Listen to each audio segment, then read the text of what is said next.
ఫిబ్రవరి 27వ తేదీన కృష్ణా గుంటూరు ఉమ్మడి జిల్లాల శాసనమండలి గ్రాడ్యుయేట్ ఎమ్మెల్సీ ఎన్నికల్లో దాదాపు 70 వరకు ప్రజా సంఘాలు, ఉద్యోగ ఉపాధ్యాయ కార్మిక పెన్షనర్ సంఘాలు బలపరిచిన ప్రోగ్రెసివ్ డెమోక్రటిక్ ఫ్రంట్ అభ్యర్థిగా నేను పోటీ చేస్తున్నాను.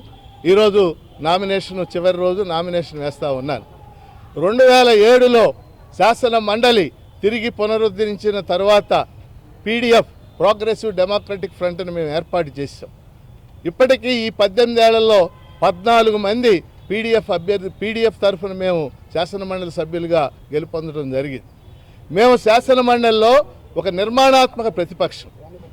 మేము గెలిచినప్పుడు కాంగ్రెస్ పార్టీ అధికారంలో ఉంది, తర్వాత తెలుగుదేశం అధికారంలోకి వచ్చింది, వైసీపీ అధికారంలో వచ్చింది, ఇప్పుడు మళ్ళీ తెలుగుదేశం అధికారంలో ఉంది. ఎవరు ముఖ్యమంత్రిగా ఉన్నప్పటికీ పీడీఎఫ్ తరఫున మేము ఒక నిర్మాణాత్మక ప్రతిపక్షంగా వ్యవహరించాం. ముఖ్యంగా ఉద్యోగులు, ఉపాధ్యాయులు, పెన్షనర్లు, కార్మికులు, నిరుద్యోగులు, కాంట్రాక్ట్ ఉద్యోగులు, అవుట్సోర్సింగ్ ఉద్యోగులు, అసంఘటిత రంగ కార్మికులు, అంగన్వాడీలు, ఆశాలు, కౌలు రైతులు అన్ని రంగాలకు సంబంధించి కూడా మేము రిప్రజెంట్ చేయడం జరిగింది. ప్రభుత్వాల మీద ఒత్తిడి తేవడం జరిగింది. శాసన మండలి వెలుపల వాళ్ళు చేసే ఉద్యమాలన్నిటికీ మేము మద్దతు ఇవ్వడం కూడా జరిగింది.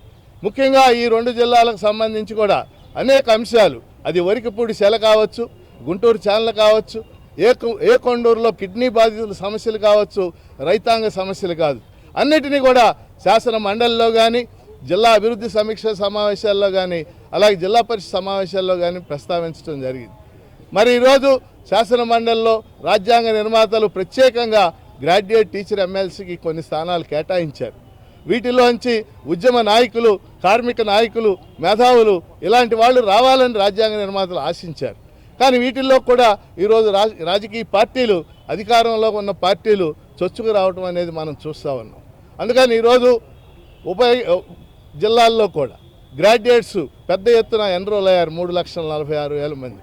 వారందరూ కూడా ఖచ్చితంగా పెద్ద ఎత్తున నాకు తొలి ప్రాధాన్యత ఓటు ఫిబ్రవరి 7న వేస్తారని ఆశిస్తున్నాను.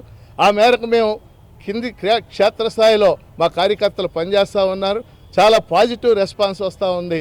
ఫిబ్రవరి 27వ తేదీన జరిగేటటువంటి ఈ శాసనమండలి ఎన్నికల్లో ఈ 2 జిల్లాల్లో ఉన్నటువంటి గ్రాడ్యుయేట్ ఓటర్లు అందరూ కూడా తమ తొలి ప్రాధాన్యత ఓటు వేసి పీడీఎఫ్ అభ్యర్థిగా నన్ను గెలిపించవలసిందిగా కోరుతున్నాను. సార్, అటువైపు మూడు పార్టీలకు సంబంధించిన వారి మద్దతు ఉంది, ఇటువైపు మీ ప్రజా సంఘం నాయకులు, ఎలా ఉండబోతుంది మీ గెలుపు? అధికార పార్టీ అవన్నీ కూడా మేము ఇంతకు ముందు కూడా చూసాం, ఇది కొత్త కాదు. ఇంతకు ముందు కూడా అధికార పార్టీలను ఓడించి మేము గెలుపొందడం అనేది జరిగింది. అందుకని మాకు ప్రజల మద్దతు ఉంది. కారణం ఏంటంటే ప్రజల సమస్యల మీద, మేము నిరుద్యోగుల సమస్యల మీద ప్రజా గళాన్ని మేము 18 సంవత్సరాలుగా వినిపిస్తున్నాం. మాకు నమ్మకం ఉంది, ప్రజలు మమ్మల్ని ఆమోదిస్తారని మేము భావిస్తాం. సార్, మీ ర్యాలీలో టీడీపీ ఫోటోగ్రాఫర్లు వర్క్ చేశారని చెప్పి సోషల్ మీడియాలో వస్తుంది, దాన్ని మీరు ఏ విధంగా చూస్తారు?